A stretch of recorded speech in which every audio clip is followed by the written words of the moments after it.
Hello, I'm Sifu Kuttel, and in this video we're going to be working with the Taiji flute, and we're going to be doing a technique if your opponent tries to grab and control your weapon.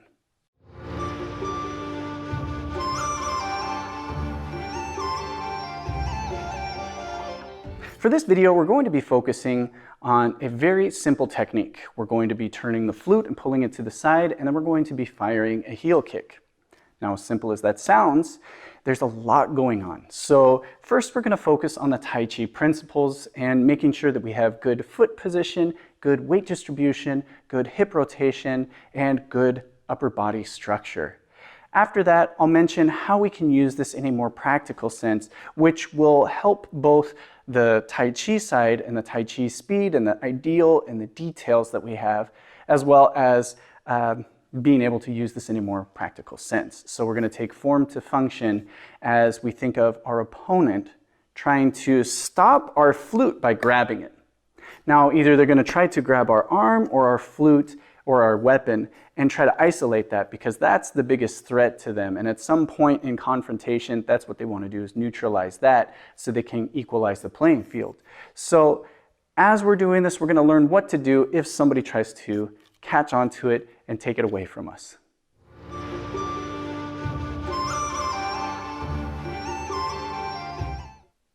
For this technique, we'll begin in similar to a repulse monkey position. So we have our back leg, all our weight is on our back leg, some of our weight is on our front leg, but we're ready to move forward, move backward. It's a very good stance for when we have a weapon that's forward. So we're going to hold our hands forward almost as if doing play the fiddle. We're going to have our foot forward, and this is going to be our ready position.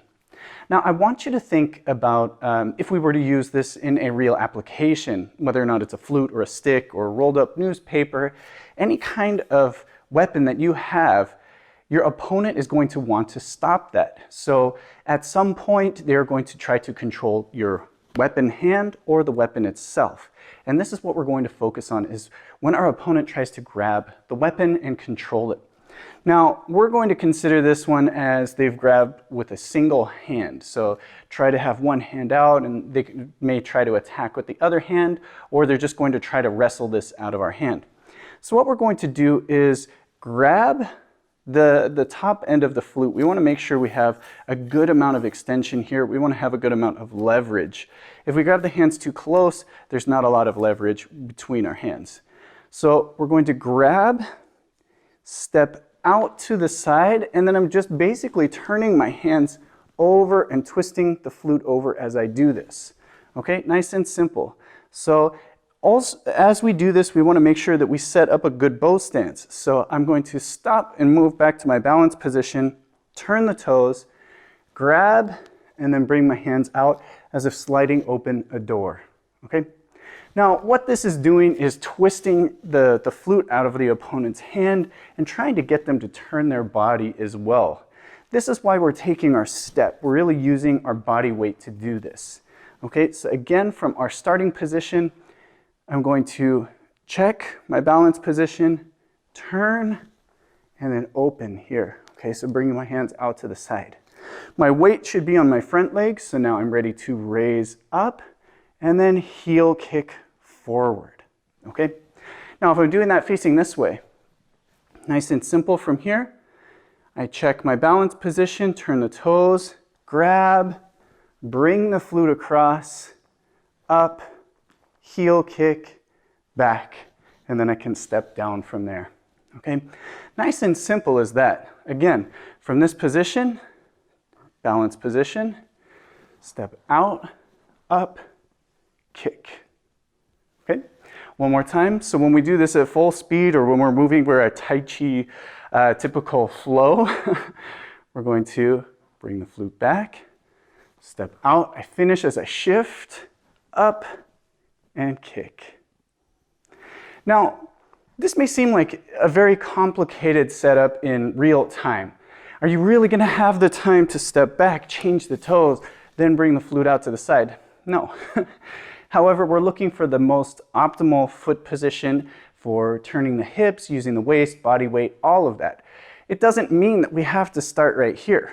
most likely, if somebody's going to grab the flute, is while or your weapon is going to be while you're striking. So they're going to try to reach out and catch it here. So you're probably going to find yourself more in a wrestling position or pulled forward as they've grabbed it. And now from here, it's very easy to step out. And then using your body weight is going to be the key detail to ripping this out of your opponent's hand and pulling them to the side, okay? So you're not gonna have time to go to your balance position and step out. However, once you do this, you're at the best weight distribution or the best way to turn into the stance, maintain your Tai Chi principles so that you can bring this over with the best structure.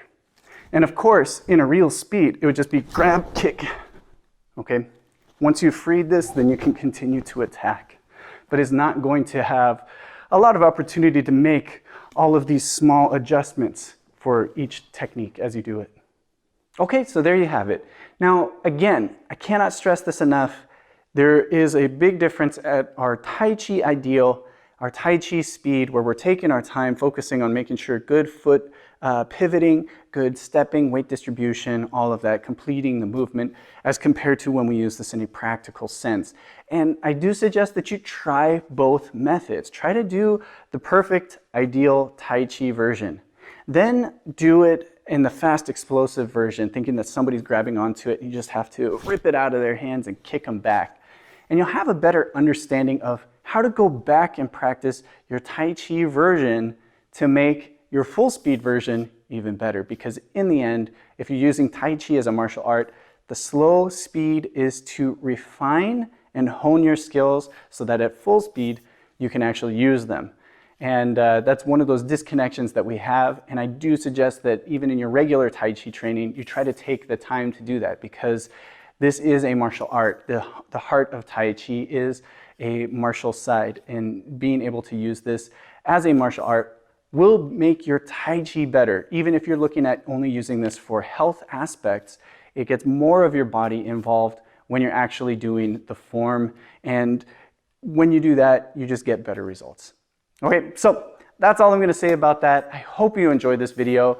Be sure to check out some of my other Tai Chi flute videos, and I have a playlist for that. And you can also check out some of my other videos for Tai Chi Fan, Tai Chi Jian, or just do some Tai Chi workouts and training with me. All right, I'll see you guys in the next video.